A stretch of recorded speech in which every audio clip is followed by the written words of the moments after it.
If a man dies, shall he live again? What does it mean to be absent from the body and present with the Lord? Did Jesus go with a thief to paradise on Good Friday? Did the souls of dead people really cry out from below the altar?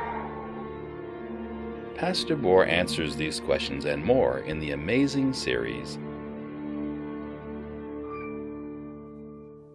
Never find in the Bible the expression immortal spirit. You'll never find the expression immortal soul. You'll never find that the soul or the spirit can be conscious after the moment of death. It's just assumed because Greek philosophy brought into the Christian church in the early centuries the idea that the soul of man is immortal. It came in directly from Greek philosophy. Now let me share with you some serious implications if we believe that man has an immortal soul. And I'm going to go through these quickly. First of all, if we believe that man has an immortal soul, that even God cannot destroy, because they believe also that if a person was wicked during their lifetime, they're going to burn forever in the fires of hell. So in other words, they have immortality. It's immortality in misery, but it's still immortality. First serious implication of the idea of the immortality of the soul is that it gives the glory to man which belongs only to God. You see, the Bible makes it clear that only God has immortality.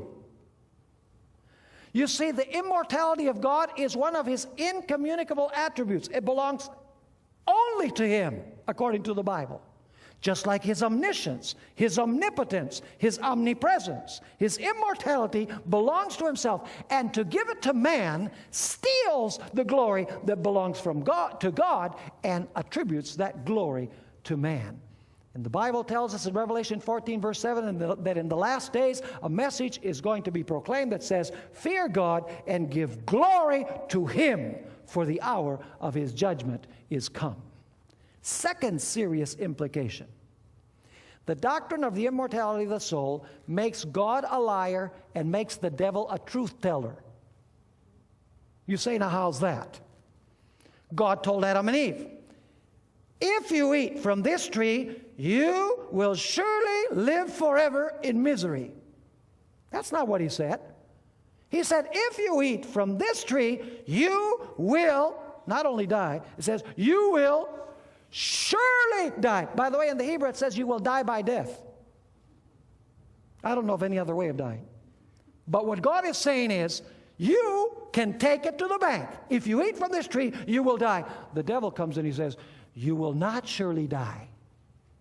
So who was telling the truth? If you have an immortal soul, the devil was telling the truth. If when you die you go to the grave, and then at the resurrection you go to heaven, through life that Jesus gives you, and you go to burn, like we studied in our last lecture, and eventually are reduced to ashes, then God is proven true, because you are not eternal, you are not immortal within yourself. So in other words, this doctrine makes God a liar and it makes the devil a truth teller. Implication number 3. If man has an immortal soul, why would Jesus have to die to give me what I already have? This is a very serious implication. Because if you have an immortal soul, why would Jesus have to come to this earth to die to give you immortality if you already possess it? Are you understanding what I'm saying? The doctrine of the immortality of the soul makes the death of Jesus on the cross unnecessary. Furthermore, the doctrine of the immortality of the soul generally makes people feel like it's not that important to take care of your body, because ultimately your body is just a prison for your real self, which is your soul. And therefore you have to take good care of your soul, and what you do with your body doesn't make much difference, because ultimately God is going to give you a new one anyway. That flies in the face of what the Bible has to say. It says, know ye not that you are the temple of the Holy Spirit? That your body is the temple of the Holy Spirit. And whoever destroys the body temple, God will destroy him. For God's temple ye are. You are holy because you're his temple. If therefore you eat or you drink or whatever you do, do all to what? To the glory of God. Allow me to read you a statement from Ellen White. This is found in the book Counsels on Diet and Foods, page 73. She says this: the body is the only medium through which the mind and the soul are developed for the upbuilding of character. Hence, it is that the adversary of souls directs his temptations to the enfeebling and degrading of the physical powers. His success here means the surrender to evil of the whole being. The tendencies of our physical nature, unless under the dominion of a higher power, will surely work ruin and death. You see, the brain is a physical organ. It's the organ of the mind. And whatever affects your body, whatever affects your mind, affects your ability to communicate with God. It's not like your soul can live independently of your body. And therefore, I have to take care of my spiritual nature. I have to take care of my spirit and my soul. My body doesn't make that much difference. The fact is that the only way that you can develop your spiritual nature is through the medium of the body. But the immortality of the soul gives the idea that it's the soul portion of man that's really important, that we need to cultivate and we need to take care of. Fifth serious implication: the doctrine of the immortality of the soul puts the hope of the second coming of Jesus on the back burner. It de-emphasizes the second coming of Jesus Christ. You say, why is that? Well, folks, let's just think of it. If, when I die, my soul goes through a tunnel and comes out into a sphere of light where I'm in the presence of God, why would I have to be so interested in Jesus coming back to this earth again? You see, many Christians have the hope that, when I die, I'm going to heaven. So if when you die, you go to heaven, why would the hope of the resurrection and the second coming of Jesus burn strong in your heart? It de-emphasizes the need and the importance and the gloriousness of the second coming and of the resurrection from the dead. The last implication that I want to discuss is that the doctrine of the immortality of the soul opens the door of the church wide to the manifestations of spiritualism. In fact, the book of Revelation in chapter 18, verses 2 and 3, speaking about fallen Christendom in the last days, says that Christendom has become the habitation of devils and evil spirits. And that's speaking about Christendom. In other words, when you believe that the soul of man is immortal, what would keep that soul, that supposed soul, from coming back to this world to try and communicate with those who are alive? Are you with me? Now, you might not know this, but there was a senator of Wisconsin who in 1853, his name was N.P. Talmadge. He not only was a senator from Wisconsin, he was also governor of the state for a while. He was a spiritualist. And he went and consulted a medium, and the medium brought up someone by the name of John C. Calhoun. And so Senator Talmadge asked him, what is the purpose of all of these spiritualistic phenomena? Notice what the supposed spirit of John C. Calhoun said. My friend, often the question is asked, what good can come from these manifestations, that is, from spiritualism? I will respond. It is to unite mankind in harmony and to convince skeptics of the immortality of the soul. Do you notice those two purposes? To unite all of humanity in one and to convince skeptics of the immortality of the soul.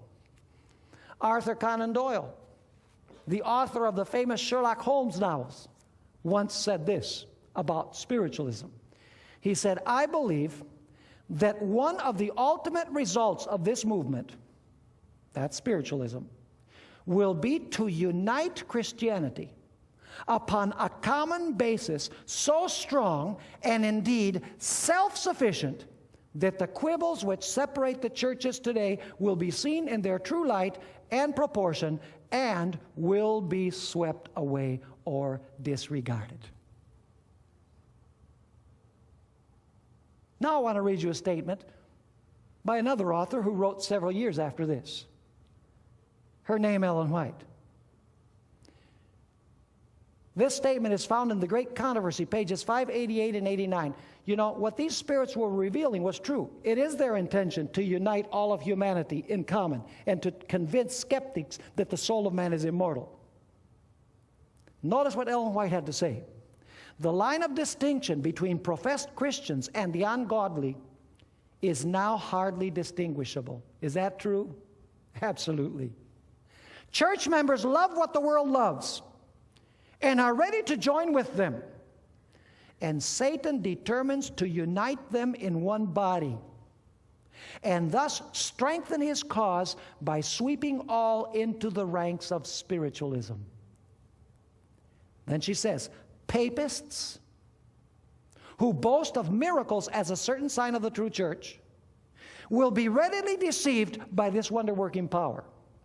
And Protestants, having cast away the shield of truth, will also be deluded. Papists, Protestants, and worldlings, that's another word for the secular, will alike accept the form of godliness without the power. And they will see in this union a grand movement for the conversion of the world and the ushering in of the long-expected millennium. Let me ask you, is this deception well on its way? It most certainly is. Allow me to share with you some of the things that have been happening in the last couple of decades. Any of you ever read the book Think and Grow Rich by Napoleon Hill? You know, I once read that book. It has certain principles of how you can make yourself rich real quick. You know, and I thought, wow, this is great, all these principles that he gives on how you can get rich. And then one day I was reading an article in Life magazine, and in that article it says that that book, Think and Grow Rich, was dictated to Napoleon Hill from the spirit world. The same with the book Jonathan Livingston Seagull by Richard Bach, a New Ager, about this seagull trying to reach the heights, you know. And I thought, this is a wonderful book about the need to persevere until you make it. And then one day I was reading an article in Life magazine again, and I discovered that Richard Bach said that this book, Jonathan Livingston Seagull, was dictated to him from the spirit world. And then I read it again and said, wow, how couldn't I see the spiritualism and the New Age theology in this book? Benny Hinn, I hate to mention the name, but he's put himself on the record. He claims to communicate with Catherine Kuhlman, a dead charismatic leader.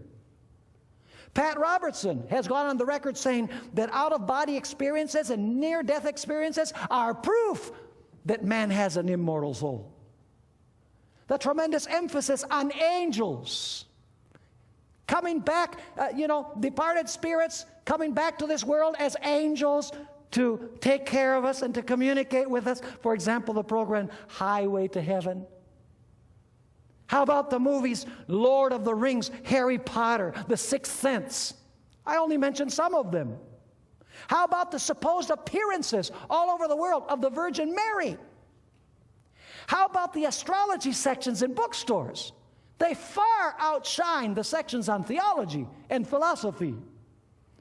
How about the programs on televisions where psychics live claim to communicate with departed relatives? How about New Age publications that have proliferated big time?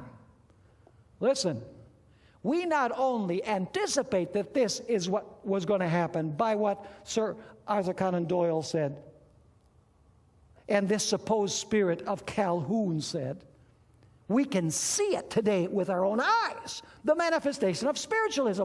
And churches who believe that the soul of man is immortal have left the doors of the church wide open for the spirits to come in and communicate false doctrine, such as the idea that Sunday is the true day of rest. And believe me, mark my word, the day is coming when the supposed spirits of the dead, supposed, I said, are going to come and they're going to teach you that Sunday is the day we're supposed to keep. And if you believe that the dead can come back and talk with the living, if you believe that the soul of man is immortal, you are wide open to accept that as truth when it totally contradicts what the Scripture says.